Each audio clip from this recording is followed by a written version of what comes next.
Good day mga ka-sports natin dyan.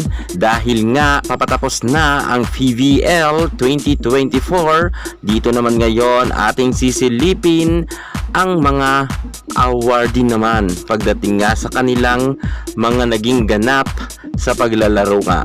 Ang iba sa kanila ay talagang nagsumikap at nag-shine nga ngayon conference. At syempre, sila ngayon ang bibigyan ngang parangal dahil nga sa kanilang pagpupursiging naiambag sa kanilang team. As a personal naman na players, talagang ginalingan nila kung kaya karapat dapat naman talagang sila ang makakuha nga ng special award na kinakamit rin ng bawat manlalaro. Alam naman natin na ang lahat ay nagkakamit rin na gusto nilang magkaroon ng awards. At dito ay check tayo, magsasang-ayon kayo sa mga awarding nga na ipapakita ko sa inyo sapagkat sila naman talaga ang karapat-dapat ngayong PVL All Filipino Conference para nga magkaroon nga ng award. Sino-sino ito mga ka-sports natin dyan? Panoorin nyo ang ating vlog hanggang sa dulo para malaman nyo baka mamaya paborito na ninyo ang isa sa kanilang mga players na kasama nga sa awardees. Pero bago ang lahat, kung ngayon ka pa na napadpad sa aking YouTube channel, subscribe na.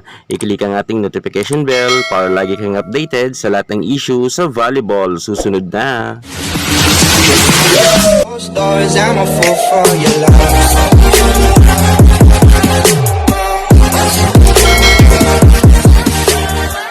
Narito na ang mga mapapalad na volleyball player na nagsumikap at makakamit nga nila ang kanilang special award. Huwag na natin patagalin dahil deserve naman talaga nila dahil nga sa kanilang pagsusumikap. Unahin na natin dyan ang mala-controversial nga na setter awardee. Walang iba kundi ang best setter ay si Jel Cayuna pa rin. Nangunguna nga pagdating nga sa standing itong si Jel Cayuna at bago nga matapos ang elimination rounds ay siya talaga ang nasa rank number 1 kung saan nga ay talagang tumabo nga ang kanyang napakagaling na pagsiset sa score na 5.29 average by set yan mga ka-sports. Sobrang taas niyan at siya talaga ang nangunguna dyan pagdating nga sa Best Setter Award. Subalit marami nga nagsasabi mga ka-sports na baka daw si Kyle Negrito ngayon dahil nga nasa rank number 2 nga si Kyle Negrito dahil hindi raw nakapasok sa semifinals ang kupunan nga ng Signal HD Spikers, baka hindi raw ito mapunta kay Jel Cayuna sapagkat nga ang susunod sa kanya na mas mataas nga walang iba kundi si Negrito. Pumalo nga sa rank number 2 ang ating Negrito na kung saan nakakuha naman siya ng 4.67 average by set.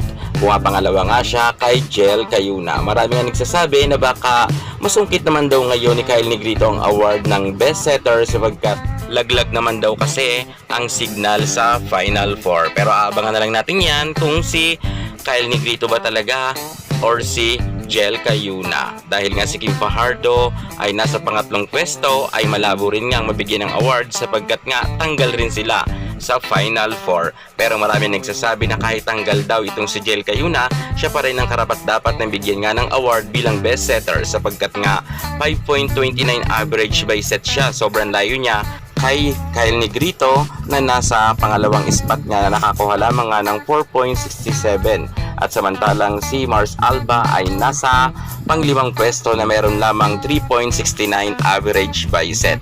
At karapat-dapat daw na si Jel Cayuna sapagkat hindi lang daw sa top setter ito lumalaban, maging sa top server ay umariba rin ang kanyang kagalingan dahil nga meron siyang 0.35 average rin by set kung saan nga nasa rank number 3 siya. O diba?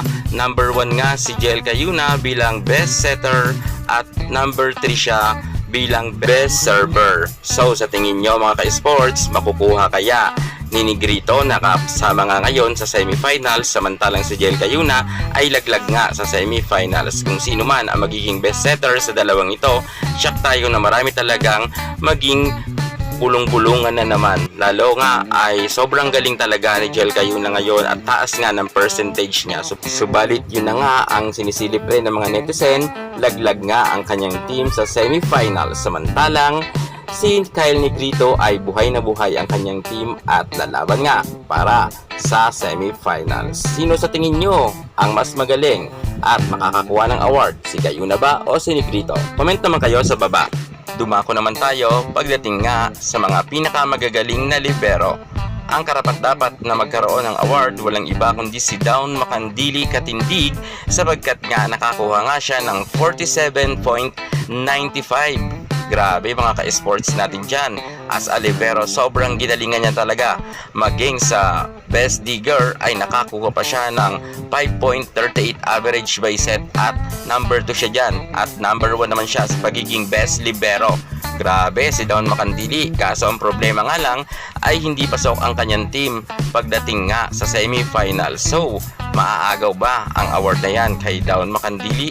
Sa tingin ko ay hindi yan maaagaw. At dahil nga signal management siya, sure tayo na kay Dawn Makandili naman talaga dapat yan. Dahil karapat-dapat naman talaga. Kita naman natin na maganda talaga ang ipinapakita ng performance ng ating Dawn Makandili. Kung kaya nga, madalas nga siya na nasa rank number 1 as a libero. Kaya congratulations sa ngayon pa lang. Sure na sure yan, siya talaga yan. Naku, mukhang maghahakot award ang signal dahil nga si Jel Cayuna ang pinakamagaling na setter at si Dawn Makandili ang pinakamagaling na libero.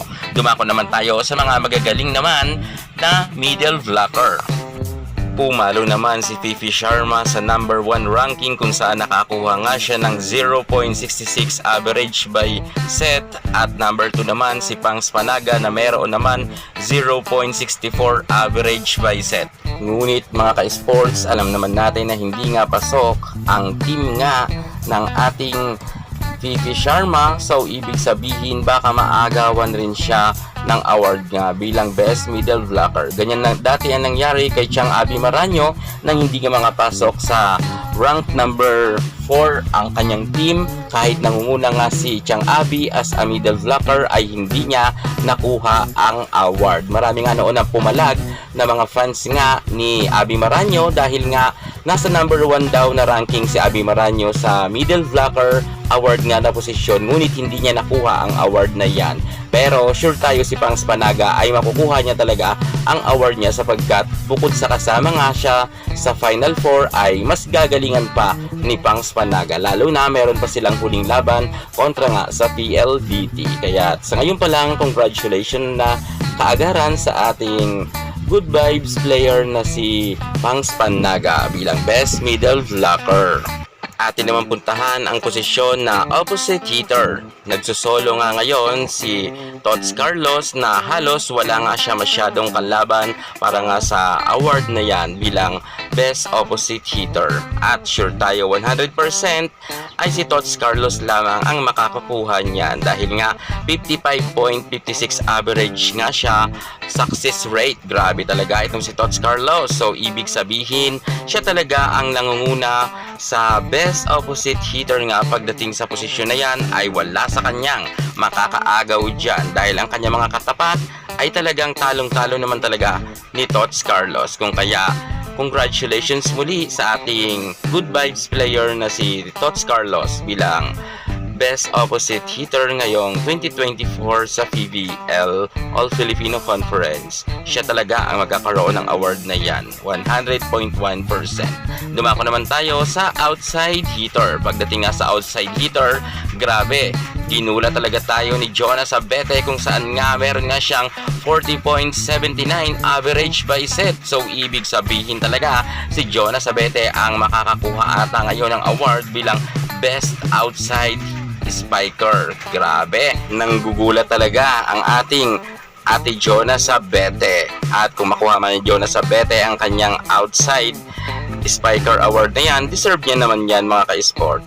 Ngunit syempre, dalawa nga ang best outside spikers at si Cici Rondina dyan ang isa. Samantalang mga ka-sport, si Brock Van Sickle ay dikitan rin ang kanilang mga puntos dyan. Kung kaya nag-aagawan talaga itong si Jonas Abete, Brock Van Sickle at Cici Rondina para nga sa award na yan. So yan na nga mga ka-sports natin dyan, ang mga individual award nga na talagang sila talaga dyan ang mga nangunguna pagdating sa posisyon na yan, at sila talaga dyan ang magkakaroon ng award na yan na ating mga nabanggit sa kanilang posisyon. At sa mga nagtatanong man kung sino ang nangunguna sa ranking, to be honest talaga mga ka-sports, walang iba kundi si Brock Van Sickle talaga. All-around players po talaga ang pinag-uusapan nga, at kay Brock Van Sickle nga yan. Dahil sa digging, sa blocking ay halos nandyan siya, sa receiving, sa serving, sa spiking. Lahat ng department ay mataas nga ang ranking ni Brock Van Sickle. Kung kaya siya talaga ang nangunguna as a MVP list nga natin. Grabe mga ka-sports natin dyan, halos talagang tinalo niya talaga sa ranking ang ating Tots Carlos, Gemma Galanza, Ea Laure at Cici Rondina. At may bago na talaga tayong magiging MVP ngayon conference. Grabe, ngayon pa lang naglaro si Brock Van Sickle sa PBL, makakamit niya na agad ang kanyang tagumpay at MVP pa siya. At kung swertihin, baka sila pa ang mag-champion. Pero syempre, hindi papayag dyan ang Primline Tool Smashers. Pero sa award na MVP, 100% ay sure na si Brock Van Sickle